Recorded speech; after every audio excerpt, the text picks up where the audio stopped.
kryesisht aktivist ose persona që janë antar të strukturave të partive politike. Dhe me e lidhë këto me rezultatin e zgjedhjeve, i bie që ndryshimi i sjelljes së tyre ose votës së tyre bëhet shumë më i vështirë, sepse është shumë më vështirë me ndryshu ka një aktivist partije, se sa një qytetar që nuk është pjesë e asnjë partie politike. Kështu që edhe në këtë drejtim, si duket edhe partitë e kanë më të qartë se ku orientohet votuesi i diasporës, ku e orienton votën.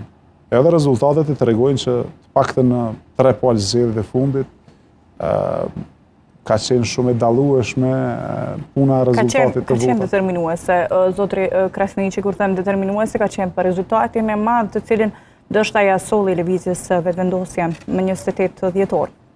E vërtet, po data 28 dhjetor, siç e thash, ka pas jo shumë votues nga jashtë me postë edhe në misionin diplomatik.